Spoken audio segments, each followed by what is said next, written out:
views expressed on this program are those of the hosts, guests, and callers, and are not necessarily those of this station, its management, or other advertisers. You're listening to Transformation Talk Radio.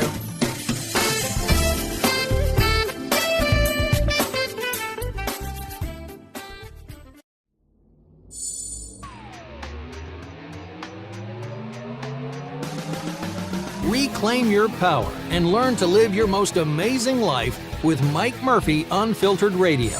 Unfettered, unflinching, unafraid.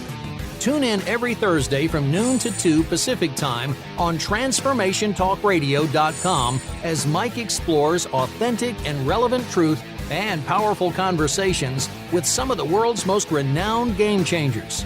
This hit show taps the dynamic principles of the creation frequency to unleash unlimited infinite potential and guide you to manifesting the highest possibilities of your heart.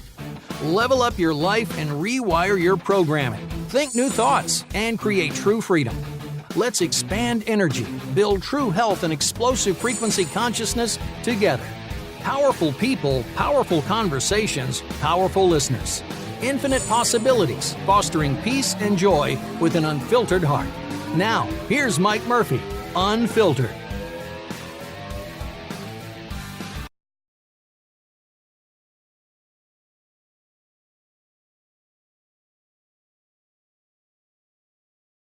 Show. I'm Mike Murphy. I'm so excited. We have such a special guest for you today. Her name is Marianne Williamson. She's a renowned spiritual teacher and author, but more importantly, a passionate American that sees the truth about what is wrong about America and expresses it so passionately and powerfully and delivers her message not arrogantly, but with humility and not filled with hate, but filled with love. And ladies and gentlemen, she's running for president in 2020. And I want to tell you why I'm going to support her with everything I have. I first heard her speak in 1983 in a small little church in Pleasant Hill, California. It was such a small church it doubled as a movie theater. And I bought every tape she had to sell. And I've listened to her speak for all these years, read most of her books. And when she got into the political arena in 2014 as an independent, I go, ooh, this is going to be painful for her. And I think she learned a lot about it. And then this morning, I spent the last few hours researching what she's up to, where she's going. And, I left the United States. I moved to Colombia, South America, because I didn't see hope for this country. And if there is hope, I think it's in this woman's ability to communicate the truth with love and reverse where we're headed right now and turn it around. But it's not going to be easy. She's a nobody in the political world, and she's going to need all of our support. So what we need right now is 28,000 more people to donate just $1. Go to our site, Marianne2020.com. Just donate $1. All we need is $1. We need 28,000 more donors, and then she'll be on the bigger stages and be able to get more exposure. So Marianne, thank you so much and welcome to the show. Well, thank you. And that was a very interesting story that you told, although I had to kind of chuckle to myself because most people don't think of going to Colombia, South America as the way to get away from the violence. But, yes. I hope it worked out well, but I'm glad you're back. That's how things have shifted, right? I mean, It's amazing, So in researching you this morning, I've heard you speak so many times, and told your life story so many times. And you're such a brilliant speaker and a brilliant mind. But I heard you speak when you announced your run for presidency, really talk about your father specifically and how you were having this difficult moment and your mom came in all compassionate and loving and your father did too. And then he shifted. He said, okay, now get your butt out of bed and let's fix this. Explain about your parents and your upbringing. My father, I always say he was like a cross between William Kunstler and Zorba the Greek. And some of your listeners probably don't know who William Kunstler was. He was a very well-known, very left-wing lawyer who had a lot to do with defending some of the more famous anti-war clients during the 1960s.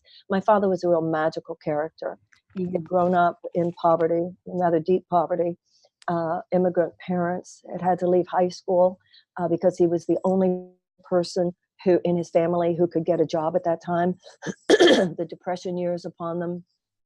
Went back to high school at 25, was able to get educated, was able to get into law school, became a lawyer. And he was just a man of very charismatic passions, and those passions were directed towards justice. And my mother was a traditional housewife, but as the years have gone by, I've given her a lot of the credit that I was too immature to know to give her when I was younger. Yeah, it's funny how we mature when we have kids of our own and start raising them. Yeah, you Shifts don't really know everything. anything till 50, do you? Exactly right. When I was younger, I thought you didn't know anything till 40. Now I know you actually don't know anything till 50. I hear you. So, Marianne, in that 2014 run, what did you learn? I had run because I thought that my knowledge of the issues was such that I knew I could hit the ground running as a congresswoman. What I vastly underestimated was the significance of the fact that I knew nothing about running political campaigns. There was a man named Mike Dugan who wrote a play, and there's a line I really relate to. He said, "I laughed at who I should have listened to, and I listened to who I should have laughed at." It's, in a way, a political campaign is a pop-up business, but it's very different. And there's the reality of a campaign, which is really exhilarating, where you're having really deep conversations with people about things that matter most. And then there's the dog and pony show. Right. And the 28,000 donors we have to get, and the money you have to raise, and all that stuff.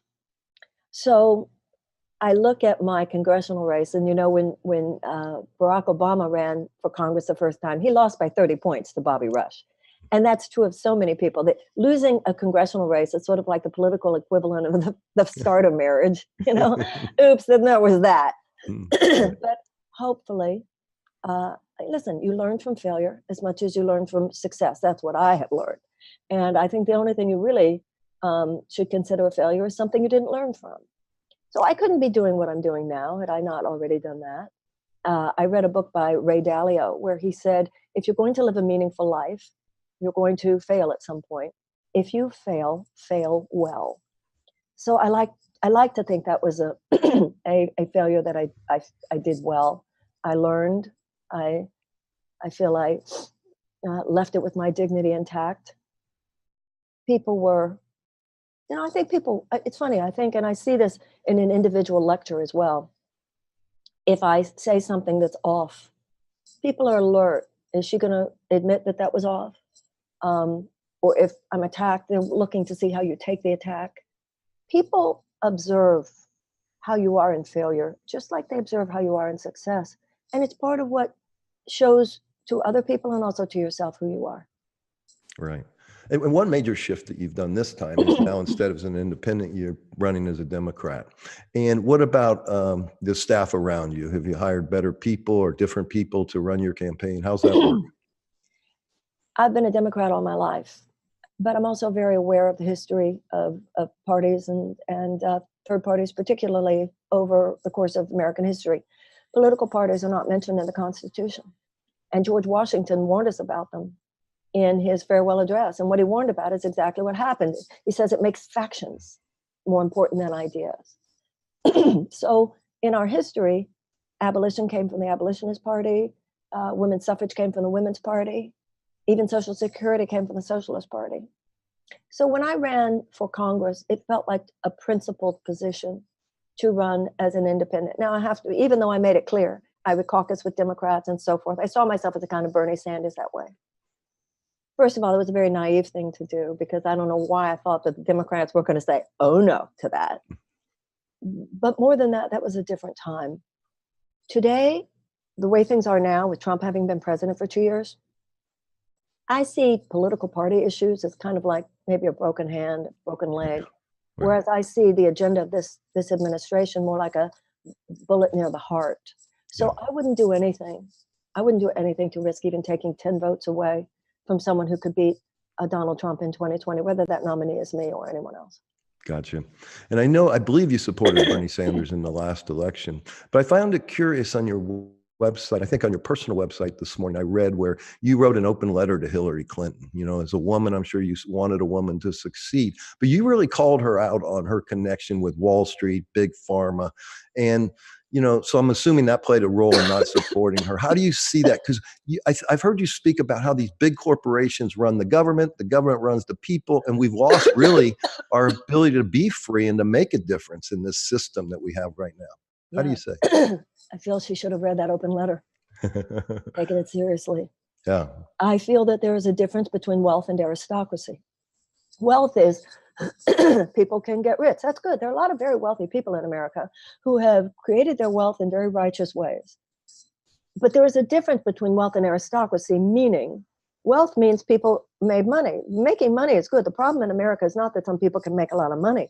The problem is that far too many people don't even have a shot at it. That's what's wrong in America today.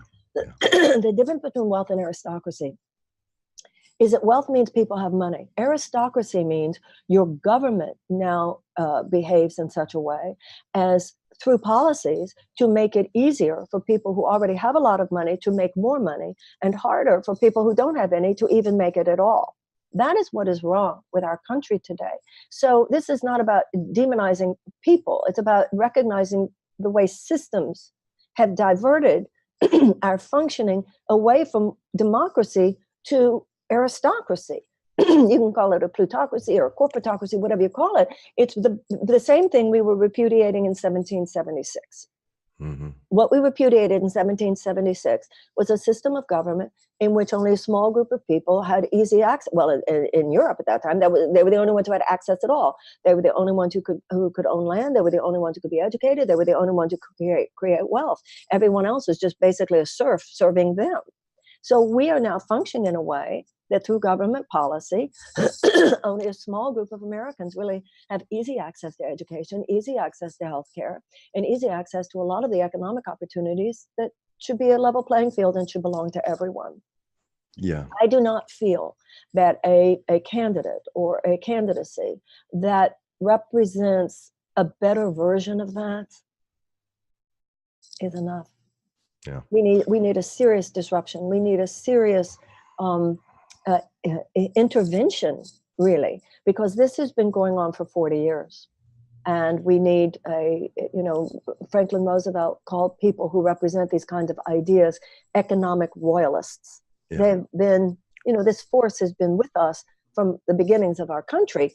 But the traditional narrative is that Americans push back against capitalism when it overreaches. Mm-hmm. That's why we have child labor laws. Yeah. That's why we have unions. That's why we had Glass-Steagall. That's why we have antitrust laws. And I was brought up at a time when it was expected that corporations would have a sense of ethical and moral responsibility, not just a fiduciary responsibility to its stockholders, but also a moral responsibility, ethical responsibility to the people who work for the company, to the workers, to their livelihood, to their environment, to the environment around the business, to the community. And starting in the 80s, we all acquiesced to this system where only market forces, untethered to any kind of ethical consideration, should be seen as the organizing principle of our society, whether it's health insurance companies or big pharma or gun manufacturers or fossil fuel companies or defense contractors. Their short-term profit maximization has become the bottom line. And that rather than humanitarian principles and rather than democracy itself. And we need to rise up as American people and elect people who not only know this, but are going to give it more than lip service and are going to actually make the changes that need to happen. Fantastic. I have to tell you what happened to me in 2011. I had a tragic event in my life that just totally devastated, took the wind right out of my sails. And in that devastation, I had a lot of time to start researching the truth. And the truth about America and all these wars and, the war on cancer, the war on drugs, and how it's just a bunch of BS, frankly, because the people declaring the war are the ones doing the crime. And I said, I was going crazy. I started telling everybody in my family, we got to start a revolution. We got to change this. And then I turned around one day and nobody was there. So I started praying for a leader. So, hopefully some Navy SEALs and Green Berets to lead us out of this mess. And so, interestingly enough, I think our faith really resides in somebody like you that has the courage to step to the plate and address these concerns and then give practical solutions. So I applaud you for the courage. But I have to ask you, the Trump thing, I think, opened the door for you. He was the unconscious candidate. He browbeat his way, and that was the only way he was going to get elected, frankly. I mean, he just browbeat those 17 Republicans and then did the same thing to Hillary. And he was elected, I believe, because we, the public, are so fearful of where we're headed that he won. So now you're the conscious candidate. You're the, instead of fear and hate, you're bringing love and hope. So how do you see that playing out for you? Well, first of all, we've got to stop this kind of political savior mentality. No one person is going to fix this. I see Trump himself as an opportunistic infection. None of that agenda could have taken hold the way it did had there not been a weakened immune system. And that weakened immune system is every citizen when we allowed ourselves to become distracted from what was happening. And a lot of people, even in the transformational community, use this kind of counterfeit notion of spirituality as a justification for chronic political disengagement. Yeah. And it is an ersatz spirituality that would lead one to that, because there is no serious spiritual or political path that gives any of us a pass on addressing the suffering of other sentient beings. And what we're talking about here is the suffering of people. We're talking about huge multinational forces which make human suffering profit centers. It's deeply immoral what has happened here. But I think the point is that no one person can fix that. And we know from the 60s, if you just make this a revolution led by soloists, they know how to handle getting rid of soloists. Right, this has got to be a song. This has got to be that you had your aha, Mike. I have my aha. Everybody's listening to you. It's these ahas that happen and form a force field, because that's what democracy is supposed to be. The founders put power in the hands of you and me. And too many of us have not so much been disempowered, but abdicated our power. And you abdicate your power when you say, well, somebody else is handling that. You can't farm out your conscience. You can't say, especially in America, when you hear people say, well, I'm just one person, there's nothing I can do, when in fact, there's so much we can do. So I think that whether it's me or anyone else, we've got to have a change within ourselves. That's something much more fundamental than just electing them. It's got to be a shift in how we see citizenship. And that we do see citizenship as an aspect of a well-lived life. Yeah. And that awakening has to happen in order for me to win. But more importantly than that, it has to happen and then stay there. We've had the habit of saying, on the left, by the way, the right doesn't make this mistake so much. On the left, we've had the habit of, okay, we'll get him elected and then we can go back to our lives. And actually, that's not true. You have to elect the person you want. And then, as I always say, I don't want to go to Washington and fight for you. I want to go to Washington and create with you. Because the forces that are opposing democracy today are at work in every city and in every state, not just federally. So I want to co-create. I want to do in Washington what other people need to do on state levels, on local levels, and inside our own hearts, right? Yeah. Because the change has got to be internal as well as external. Yeah. And what I hear you saying is it's all about integrity and morality and personal responsibility. Someone said evil exists because good men do nothing. Bonhoeffer said a righteous man lives for the next generation. And if we don't start doing this, ladies and gentlemen, we're not going to have a country like the United States anymore. I told Marianne earlier that, as goes the United States, as goes the world, because we are the world leader, and we are failing in that regard with all these crazy wars. What about the deep state, though? I mean, my concern for someone like you is, you're going to get back there and let's say you do win. And, how much power do they have? And how much power does a president really have to affect change other than a bully pulpit? Well, the president has a lot of power to affect change because the president appoints cabinet positions. The president definitely has an agenda that he puts out to Congress and to the people. He has the bully pulpit, and that's not nothing. The president does not have a magic wand. That's a good thing, though. Where would we be today if the president we have today had a magic wand? We have 3 co-equal branches of government, and that's as it should be. So I think that some of the ways our president now has tried to wage almost dictatorial power, we don't want that in this country.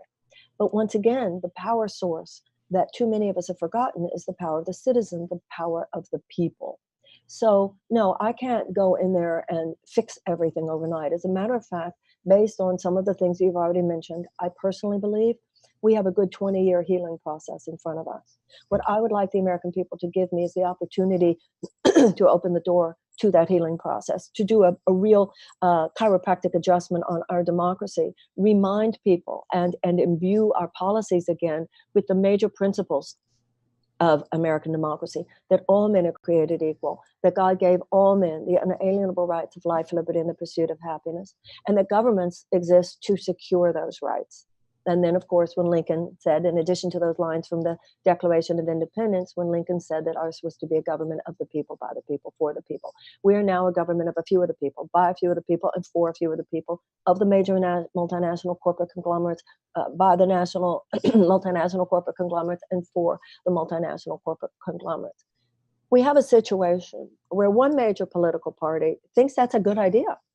Well, the people who have hijacked that party. I'm not saying every Republican feels that way or every conservative feels that way, but that party has been, the people most empowered within that party have sort of bought in hook, line, and sinker to this idea that unfettered market forces should organize our society, which has hijacked our value system. Right. Because when you were talking about morality and personal integrity, it has to be morality and personal integrity, not just as it relates to our individual behavior, but also as it relates to our national behavior.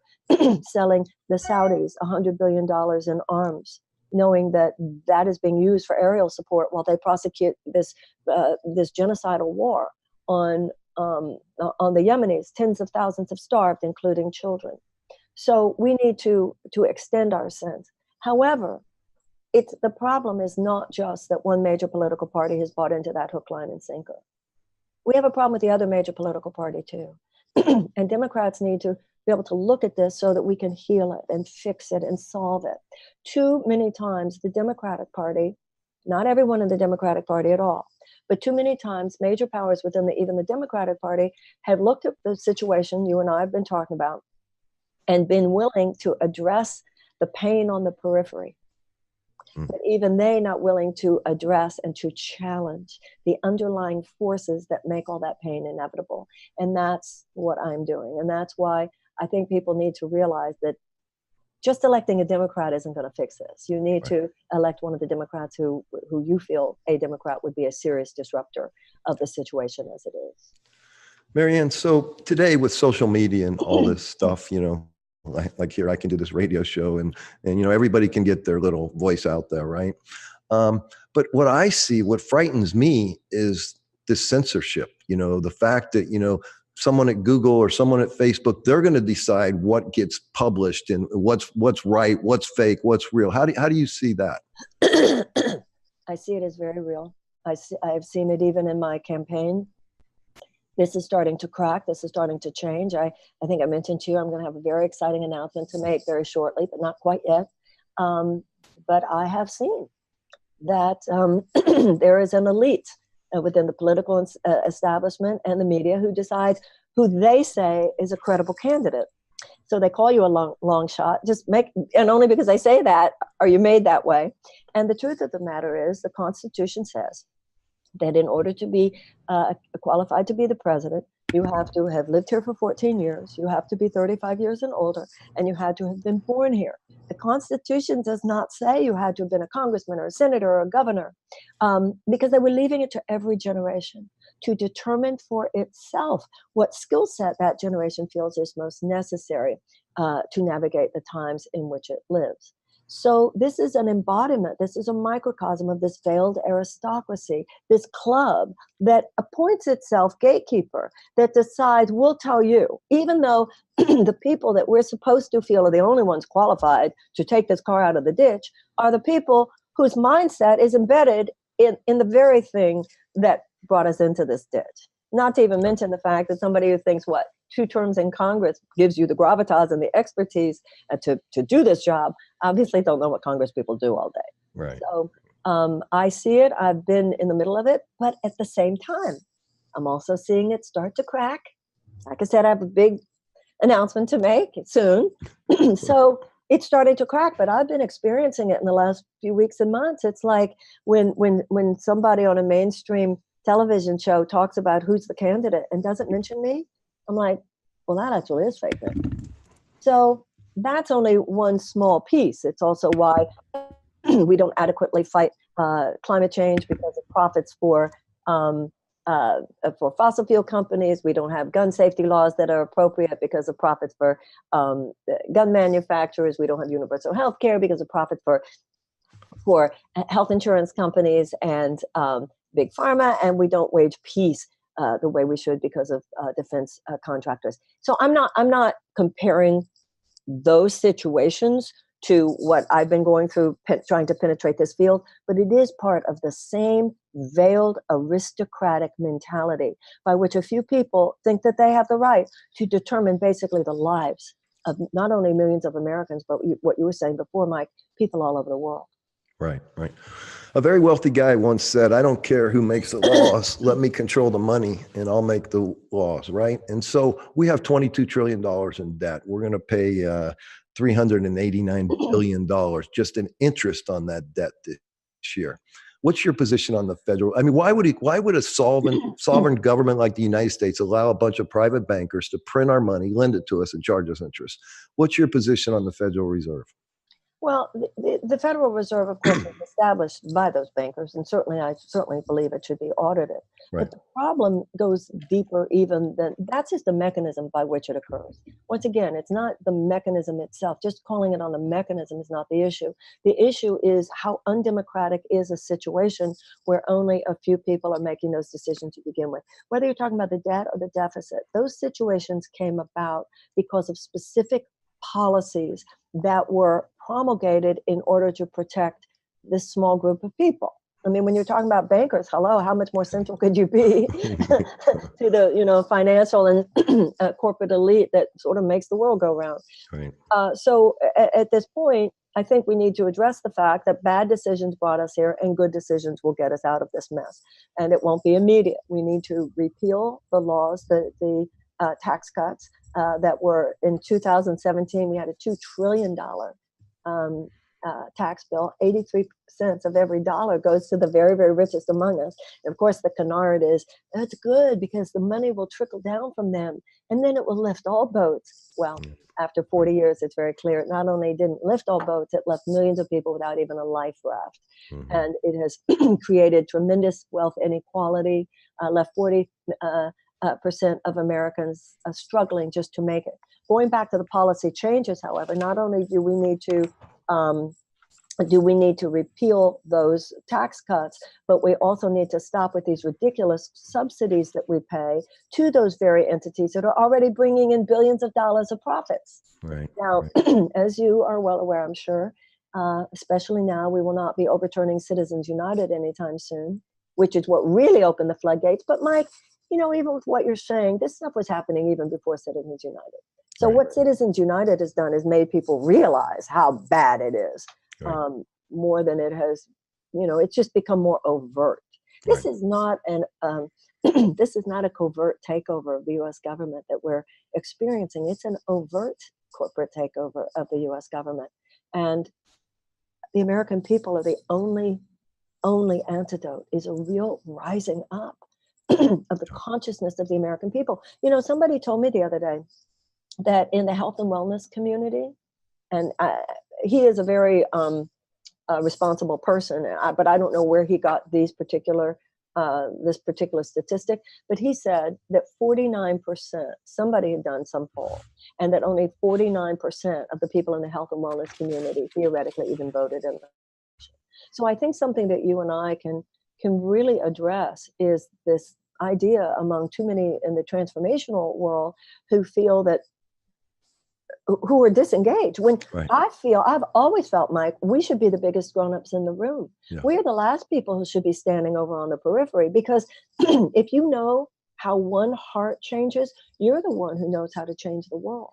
So that's why I'm so grateful to you, not just for my candidacy, but for the fact that there is so much power here in the transformational field and the health and wellness. All of us who are studying, all that a country is a group of individuals, and the same psychological and emotional processes that prevail within the journey of one person will prevail within the journey of this country. And that's why so much of my campaign is based on America getting real. We have to get real. You don't get real and you don't change in your life until you get real. We have to address as a nation what we have to address as individuals when our life has gone off track. Where Yes. are we and where are we not the people we say we are? Where are we and where are we not standing on the principles we say we believe in? Where Yeah. do we and where do we not have a moral debt to pay? And then Yeah. things begin to change.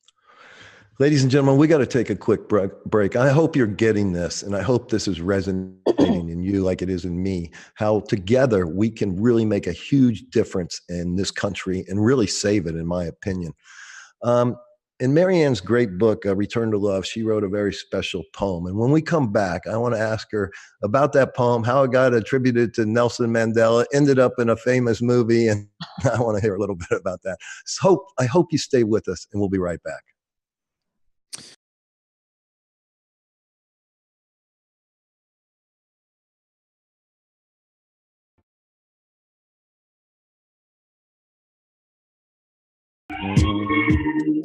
Welcome back, ladies and gentlemen, to the Mike Murphy Unfiltered Show. We are so honored to have a special guest with us today, Marianne Williamson, who's running for president in 2020. To learn more, go to marianne2020.com.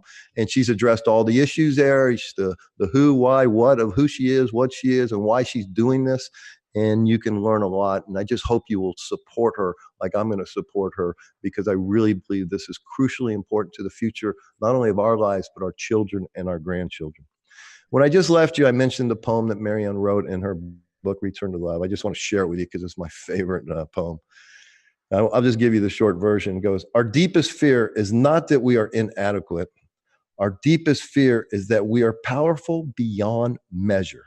It is our light, not our darkness, that frightens us." And, you know, a lot of people gave credit to Nelson Mandela for writing that, and he didn't. That was Marianne in her book. And it's also in the Coach Carter movie, which is where I first learned of it. So, Marianne, can you elaborate on that poem, what it means to you, especially in light of what you're doing right now? Well, first of all, it wasn't even written as a poem. It's just a paragraph among a lot of paragraphs in the personal power section of my book, A Return to Love. And the subtitle of Return to Love is Reflections on the Principles of A Course in Miracles. So that concept that we're more frightened of our light than of our darkness is simply, once again, a reflection on a principle in A Course in Miracles. I have no idea. In all these years, no one has come up to me, no one in all these years, and said, you know, I'm the one who took that paragraph and then said it was Nelson Mandela.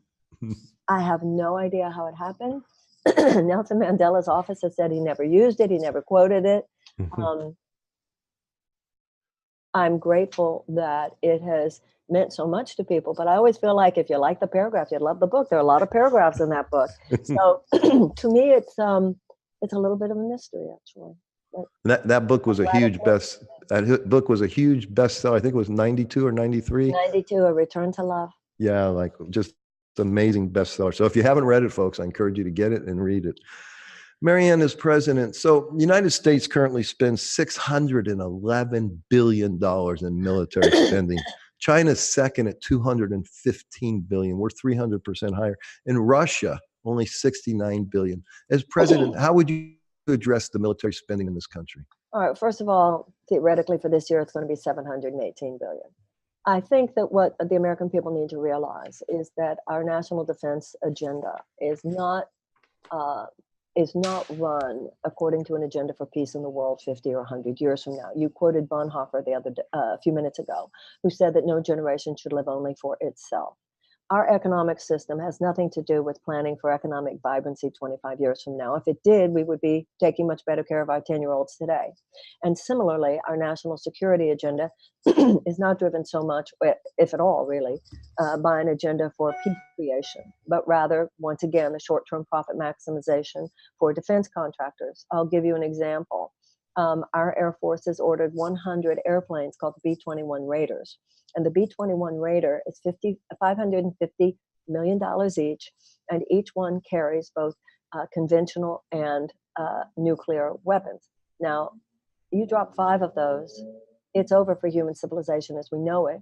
You drop 10 of those, it's over for humanity for 200,000 or 300,000 years. Now, I have great respect for the U.S. military. My father was a soldier in World War II. I think we should all have great respect for the U.S. military. This is not a critique of them. This is a critique of the, the political forces that are making these decisions. Much of the military equipment that we buy is military equipment that the military didn't even ask for. So for every dollar in the United States that we spend on actual peace creation, we spend over $1,000 on preparedness for war. Now we know we need an integrative holistic model of political healing, just like we have moved to a holistic integrative model of medical healing. You can't just get medicine, you have to cultivate health. We can't just prepare for war, we have to wage peace. Even Donald Rumsfeld, who was George Bush's Secretary of Defense, said we must wage peace. And General Mattis, before he left the Defense Department, said, if you do not fully fund the State Department, I will need to buy more ammunition. Because the State Department theoretically has to do with humanitarian processes and diplomatic ones. We know, Mike, the 4 things that actually wage peace, 4 factors which statistically, when they are present, cause a reduction in violence and an increase in peace, and they are. Nothing that's going to surprise anybody. Number 1, greater economic opportunities for women. Number 2, greater educational opportunities for children. Number 3, reduction of violence against women. And number 4, the amelioration of unnecessary human suffering. We should see large groups of desperate people as a national security risk, because desperate people do desperate things. Desperate people are more vulnerable to ideological capture by genuinely psychotic forces, whether it's a gang in a corner of the US city or a terrorist organization in another corner of the world. Right now, once again, because of the money, because of the short-term profits, those $550 million planes, 100 of them, that can drop nukes, that has nothing to do with planning peace 50 years from now. That has to do with the short-term profit for the people who make the plane and for the nuclear industry. Exactly. We're back to that same old problem, the money and the global corporations. That is the cancer underlying all these cancers. And it will not change unless and until there is an awakening. Just like you awaken personally one aha at a time, we need to awaken politically one aha at a time and refuse to go to sleep, refuse to distract ourselves, refuse to consider this somebody else's business, and elect the people who are willing to make the fundamental changes, which represent a serious disruption of that kind of corruption, because corruption is exactly what it is. Do you feel like I do for that to take place? Because it's so corrupt right now, and it's so deep. The tentacles are so deep into everything in the government. Do you think the whole thing needs to break before we can usher in a new way of living? Number 1, no, I absolutely do not. And number 2, I think we really need to stay away from that kind of nihilism. The level of human suffering that would accompany that scenario is absolutely unacceptable and unnecessary. Mike, it's the 11th hour, but it's not midnight yet. Okay. It's bad enough that we need to get quick about this, and we need to be real, and we need to change. But no. I believe cynicism is just an excuse for not helping. Yeah. And many people said that in Germany in the 1930s. And how did that work out? Yeah, exactly. Well, I'm so grateful that you're saying that, because I'm one of these guys, I get a little too emotional and I get carried away, and so I can look at that glass and sometimes see it half empty, not half full. And so that I said to you earlier, because I understand. And I think one of the reasons I'm running for president is because I thought I can't just yell at television for 2 years. We've got to do something. We've got to turn, the American people are good and decent people, Mike. We're very decent people. The problem is not that there are more haters than lovers in America. The problem, by far, tiny group, but those who hate with conviction. We need to love with conviction. Yeah. Amen. Those who hate don't just throw up their hands and go, well, we can never effectuate the changes we want. Man, those who hate, they get busy and they get effective and they create political force. Those of us who love must now create political force. It's not enough to just love our children or our lives or try to be more loving in our own private lives. We must expand the circle of our compassion. And if you leave out politics, you're just leaving out the grit, the dirt under the fingernails that is necessary for real change to happen. Well, and I think that's why when I watched your announcement speech this morning, I think it was about 20 minutes or so, and it just resonated with me so powerfully because you're not running from the problems and you're addressing them, but you're coming at them with love and you're coming at them with hope. And you have the brilliance, number one. I hope the audience is picking up on how well versed you are on the issues. You have the brilliance, but you also have this magnificent way of communicating in a way that I think resonates with our hearts, right? We need to move out of here and into our hearts and where we can just say, okay, enough is enough, ladies and gentlemen. We got to support someone that's got a big heart and a brilliant mind that can really affect change to save this country. And that's why I'm so excited to be able to support you. And I hope everybody listening and watching today will go to your website, marianne2020.com, and check it out. Because, I really do believe you and others like you that have this heart filled with love and this brilliant mind can really make things, and the courage. You have the courage to do it. I don't know where that comes from. Where does that come from? Well, first of all, and you've been very kind and generous with the things that you said. I've just had 35 years of rehearsal, remember? And I hope that the community from which I professionally spring will join me in this effort, because all I'm doing is saying the same transformational principles that I and you and so many of us have been talking about for 30 years, and just expanding it to apply it to the larger community. In terms of courage, when you look at the courage displayed by women in so many parts of the world to even express themselves at a fraction of what I am able to do as an American woman, that's courage. That's courage.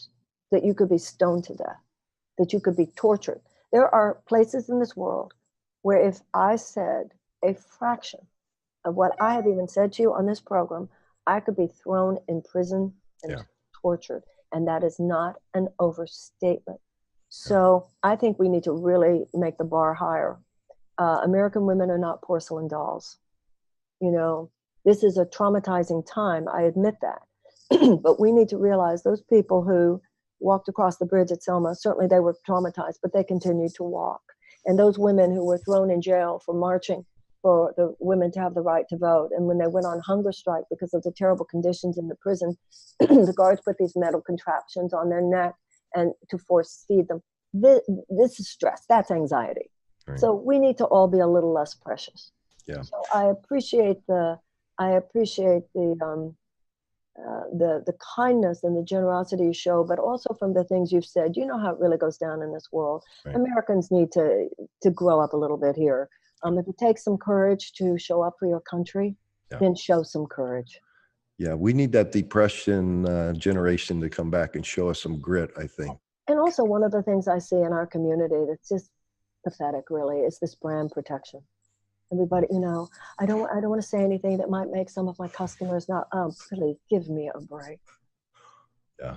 Or even someone like me, that, you try and sell books, but we don't take a position because we don't want people, we don't want to affect that group or that group. How silly, right? I mean, if we're not true to ourselves, how can we be true to the world?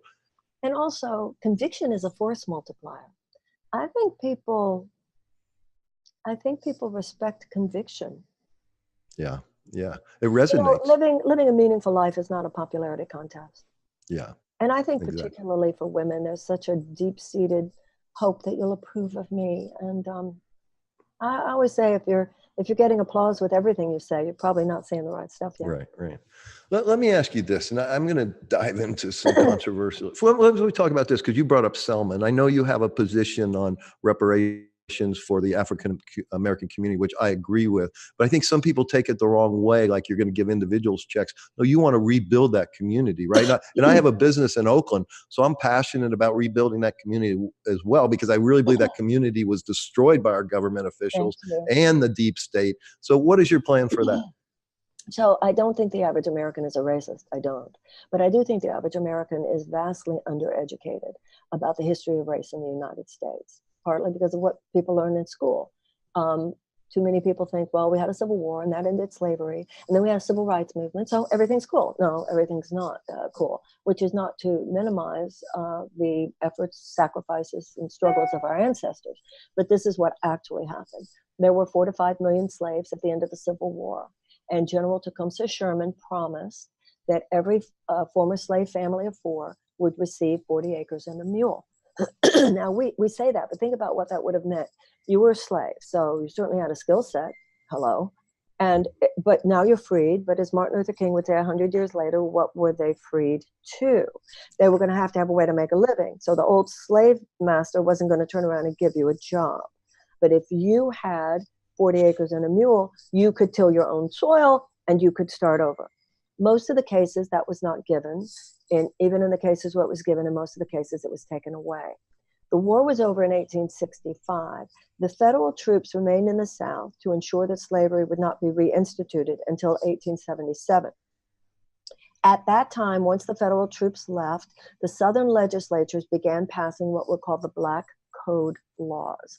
And they were to ensure subpar economic, social, and political opportunities for Black people. That thus began what was basically a reign of terror. There was 100 years of what we would call today domestic terrorism. What is lynchings, if not domestic terrorism? What was the Ku Klux Klan, if not domestic terrorism? So by 1900, you have full-on institutionalized white supremacy and segregation. And that was not responded to fundamentally until the civil rights movement in the 1960s. So with the civil rights law legislation in 1964, they dismantled segregation. And in 1965, the Voting Rights Act gave Black people equal access to the polls. But 2 things. First of all, in 2013, the John Roberts-led Supreme Court started chipping away at the Voting Rights Act, which is what paved the way for all these voter suppression efforts all over the country, even now. And we know who they're mainly aimed at. So the other issue is that, not to minimize the things that were made better, I think you and I, everybody would agree, if you kick somebody to the ground, and certainly 2.5 centuries of slavery is certainly kicking people to the ground. If you've kicked someone to the ground, you have a moral responsibility that has 2 parts to it. Number 1, to stop kicking. And number 2, to reach out your hand and say, here, let me help you get back up. Right. Economic restitution was never given. And over not only the 100 years after slavery, but even unto this day, there are all these systemic ways. When you mentioned it a couple minutes ago, Mike, you said something about, so you're hip to this, you know that even when Black wealth started to be created, ways that cities and states would come in, it's almost like, break it up. You're starting to make some money here. Right. So we're going to put a highway through this neighborhood to make sure that you don't have a main street in this. Right. So there's so many ways. And of course, now we have mass incarceration. We have racial disparity in criminal sentencing. So since World War II, Germany has paid $89 billion to Jewish organizations that can't make slavery, that can't make the Holocaust not have happened. But it's gone a far way towards achieving reconciliation between Germany and the Jews of Germany and the rest of Europe. In 1988, and I think a lot of Americans don't realize this, 1988, Ronald Reagan signed the American Civil Liberties Act, by which every person who had been a prisoner during in the Japanese internment camps, every surviving person was given between $20,000 and $22,000. So I propose a system of reparations where the money is to be given to projects of economic and educational renewal. And there would be a chosen board of trustees, reparations council, prominent Black leaders, scholars, etc., who would be entrusted. I think the money could be dispersed over a period of 20 years, let's say. Yeah. And it's not going to fix everything. It's not going to make slavery not have happened. But I think it will have not only tremendous economic force, it will have spiritual and moral force. Absolutely. Because it'll bring healing to a community that definitely deserves it, that has been shortchanged every step of the way. You know, I think the founders got it wrong when they say that we're all created equally. No, we're all born differently, right? Different opportunities. I was born white in America in the 50s, for crying out loud. Do you think I had a leg up on most of the world? Of course, but we should all be treated equally. And this is what we have to get to, ladies and gentlemen. I don't see it totally that way, because creation is a different thing. We were created equal. Your creation is, from a spiritual perspective, deeper than your mortal incarnation. Right. So I think the point of created equally, which is what gives it such moral force, is to say you might have been born white and privileged. Someone else might have been born black, brown, and not privileged, but you are created equal. The potential within you, the God-given potential within you, and your inalienable rights are equal, based on the fact that we are all created in not only equally but as one. So that's what makes democracy so spiritually and morally profound, not just as a political system, but as a philosophical movement forward, an evolutionary higher plateau of understanding.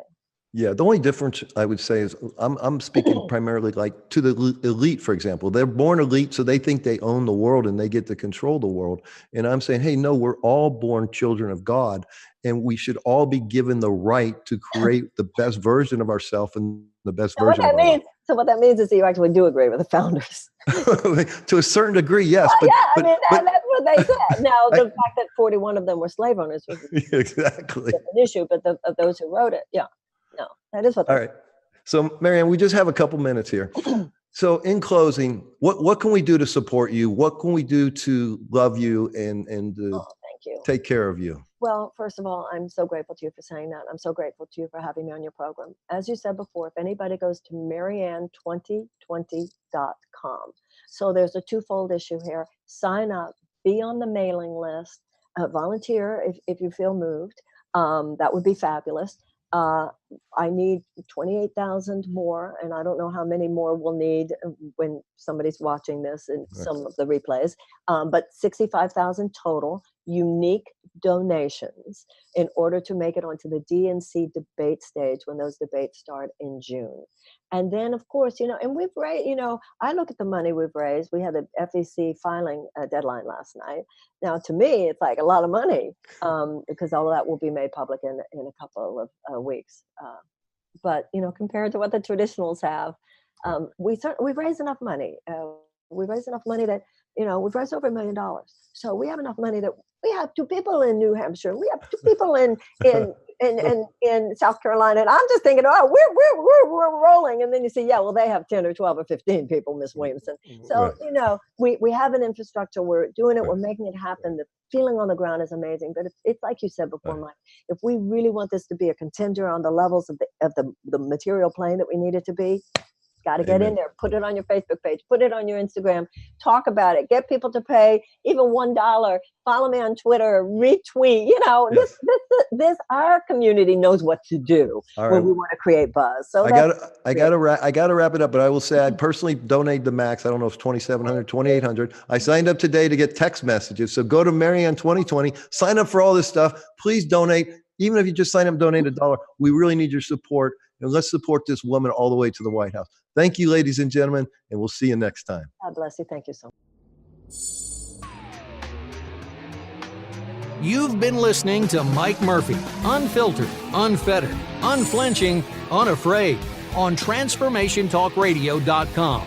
Thanks for tuning in, and don't miss the next Unfiltered show next Thursday from noon to 2 Pacific Time on TransformationTalkRadio.com. As Mike Murphy and a cast of powerful guests strip away the veil of limitation using the groundbreaking practices of the creation frequency. Tune in to unleash the power of your mind. Open the immense energy of the heart to manifest an awesome life filled with true health, wealth, confidence, gratitude, and joy. Unfiltered truth, unfiltered frequency, unfiltered possibilities on Mike Murphy Unfiltered Radio. For more information on Mike and his work, visit MikeMurphyUnfiltered.com.